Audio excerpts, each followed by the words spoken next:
एकादशी की कथा सुनाते हैं, पावन कथा सुनाते हैं। योग निद्रा से बाहर इस दिन हरि आते हैं, हम कथा सुनाते हैं। हम देव उठानी एकादशी की कथा सुनाते हैं, पावन कथा सुनाते हैं। योग निद्रा से बाहर इस दिन हरि आते हैं, हम कथा सुनाते हैं। ये पावन बड़ा ये दिन है, वेदों में भी वर्णन है। ये पावन बड़ा ये दिन है, वेदों में भी वर्णन है।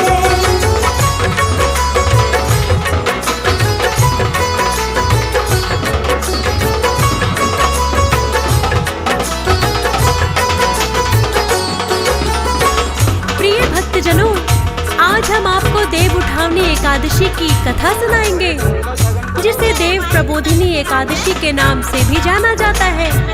प्रिय भक्तों, सनातन धर्म में देव उठावनी एकादशी का बड़ा ही महत्व है।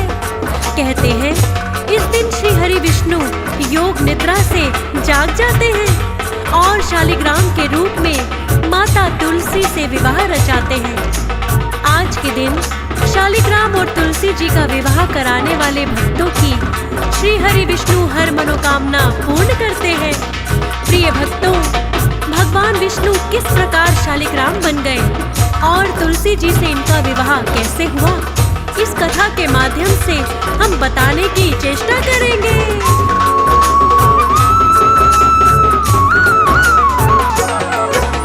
मिलती है शिव महापुराण में भक्तों यही कथा। प्राचीन काल में दंभ नामक एक दैत्य हुआ करता, बड़ा ही बलशाली था और वो विष्णु भक्त महान। दैत्य राज होकर भी करता विष्णु जी का ध्यान। दैत्य राज के पास है दोनों भक्ति और शक्ति, लेकिन उसको नहीं हुई थी पुत्र की प्राप्ति। दैत्य गुरु शुक्राचार्य के पास में वो आया, दंभ ने आकर उनके चरणों में है शीश झुकाया। शुक्राचार्य भी उनको अपने पास बिठाते हैं, पावन कथा सुनाते हैं। योग निद्रा से बाहर इस दिन हरि आते हैं, हम कथा सुनाते हैं। ये पावन बड़ा ये दिन है, वेदों में भी वर्णन है। ये पावन बड़ा ये दिन है, वेदों में भी वर्णन है।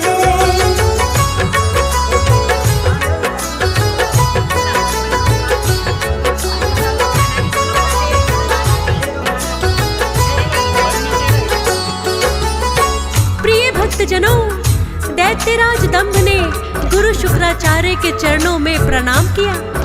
गुरु शुक्राचार्य ने दैत्यराज दंभ को अपने पास बिठाया और कुशल क्षेम पूछने के पश्चात आने का प्रयोजन पूछा। तो दैत्यराज दंभ ने बताया, हे गुरुदेव, मुझे अभी तक कोई संतान नहीं हुई, अतः आप मुझे संतान प्राप्ति का कोई उपाय बताएं। दैत्य गुरु शुक्राचार्य दंभ की बात को सुनकर कहने लगे, तुम्हारी चिंता उचित है। शरणागत की चिंता से गुरु शुक्राचार्य स्वयं भी चिंतित हुए।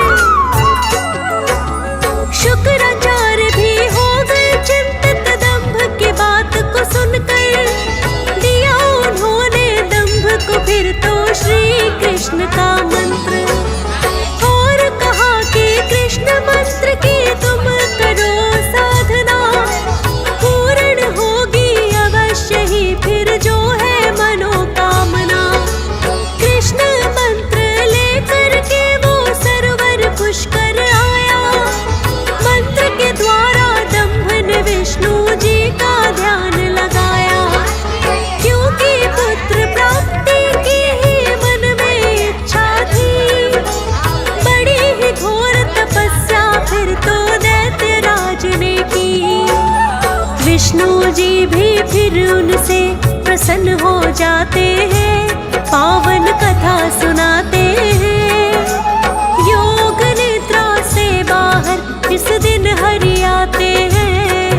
हम कथा सुनाते हैं। ये पावन बड़ा ही दिन है, वेदों में भी वर्णन है।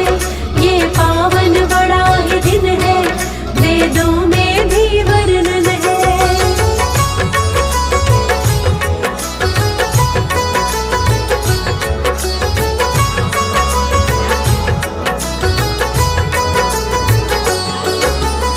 प्रिय भक्तजनों, इस प्रकार दैत्यराज दंभ की कठिन तपस्या से भगवान विष्णु प्रसन्न हो गए और दंभ को पुत्र प्राप्ति का वरदान दे दिया।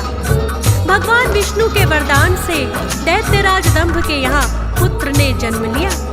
दैत्यराज दंभ ने अपने पुत्र का नाम शंखचूड़ रखा, जो बड़ा होकर अपने पिता की तरह बड़ा ही बलवान हुआ। क्योंकि दैत्यराज दंभ विष्णु भक्त थे, तो स्वाभाविक गुण शंखचूड़ में भी आ गए और वो भी तपस्या करने के लिए पुष्कर में आ गया।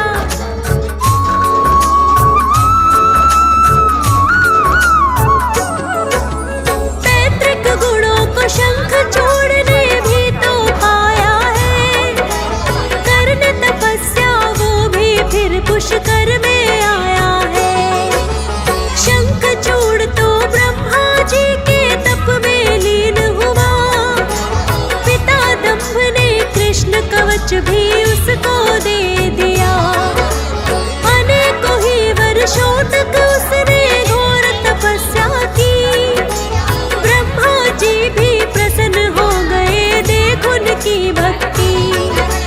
शंखचूड़ को दर्शन देने ब्रह्मा जी आए, बोले के वरदान मांग लो मुझसे जो चाहे।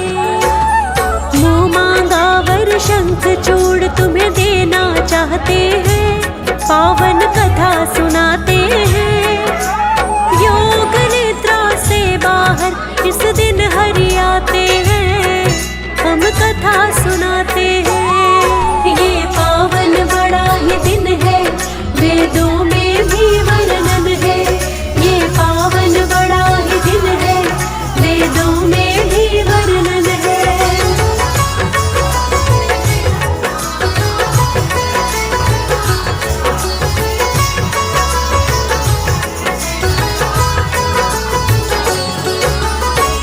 प्रिय भक्तजनों, शंखचूड़ की भक्ति से प्रसन्न होकर ब्रह्मा जी स्वयं उन्हें दर्शन देने आए और शंखचूड़ को मनवांछित वरदान मांगने के लिए कहा। शंखचूड़ ने ब्रह्मा जी से अजय होने का वरदान मांग लिया और कहा कि उसे कोई भी दानव, मानव और देवी देवता परास्त न कर पाए। ब्रह्मा जी ने तथास्तु कहकर उन्हें वैसा ही वरदान दे दिया और कहा कि तुम बद्री बन जाकर राजा धर्मध्वज की पुत्री तुलसी से विवाह कर लो।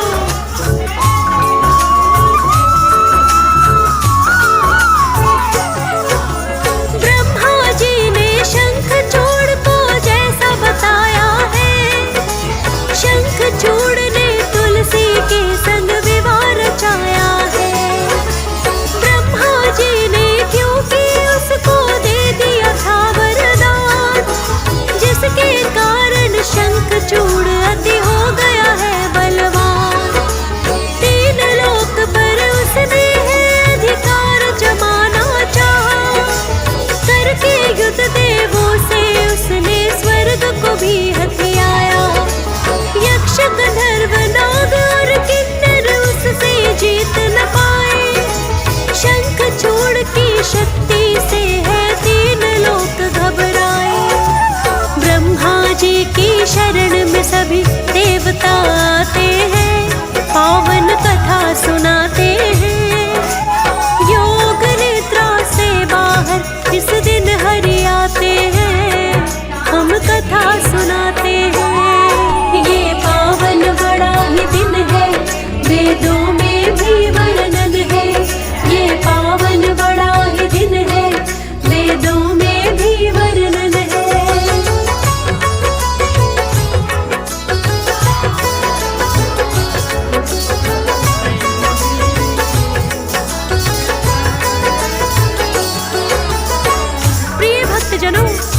एक तो शंखचूड़ को ब्रह्मा जी से वरदान मिला था और उसके पास पिता दंभ का दिया हुआ कृष्ण कवच भी था। उसने अपने बाहुबल से 3 लोक में अधिकार जमा लिया। जब देवतागण स्वर्ग से निष्कासित हो गए तो सभी एकत्रित होकर ब्रह्मा जी की शरण में आए और अपनी व्यथा बताई। ब्रह्मा जी ने सभी देवताओं को विष्णु जी के पास जाने को कहा। तब विष्णु जी ने बताया कि शंखचूड़ की मृत्यु केवल भोलेनाथ के त्रिशूल से ही संभव है।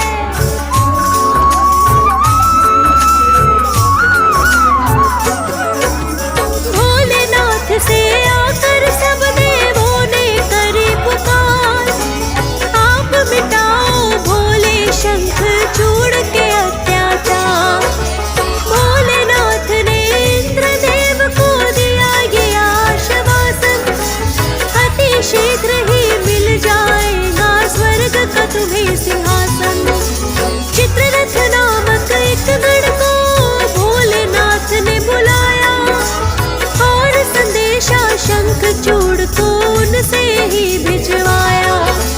चित्ररथ तुम जा करके ये शंखचूड़ से कहो, स्वर्ग तो है देवताओं का।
जय जय नारायण नारायण हरे हरे, जय जय नारायण नारायण हरे हरे, श्रीमन नारायण नारायण हरे हरे, श्रीमन नारायण नारायण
नारायण नारायण हरे हरे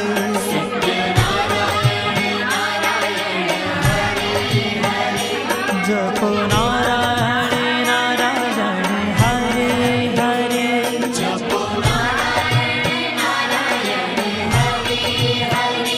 भजो नारायण नारायण हरे हरे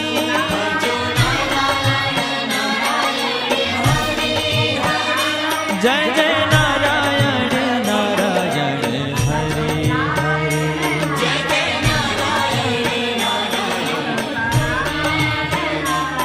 श्रीमन्नारायण नारायण हरे हरे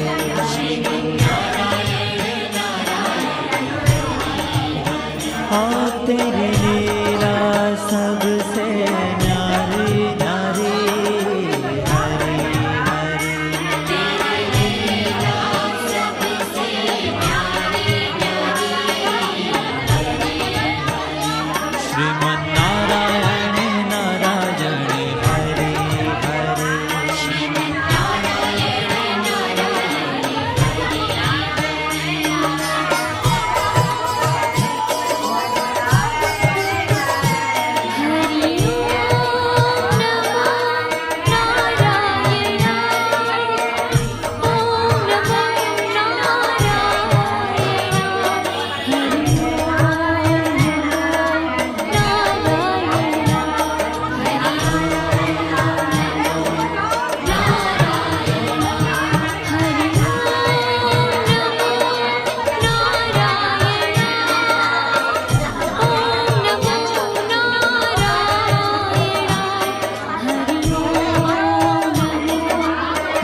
भक्तों, हमारी सनातन परंपरा में तुलसी माता का पूजन प्रत्येक घर में होता ही है और हम सनातनी बड़ी ही श्रद्धा भाव से इनका पूजन करते हैं।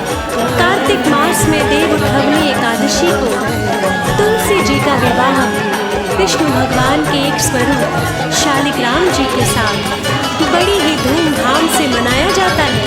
तुलसी कौन है और पिछले जन्म में कौन थी, इनकी पूजा क्यों होती है और इनका विवाह शालिग्राम जी के साथ क्यों किया जाता है, विष्णु भगवान जी की प्रिया वो कैसे बनी, इन सभी बातों को हम इस कथा के माध्यम से आप सभी को बताने जा रहे हैं।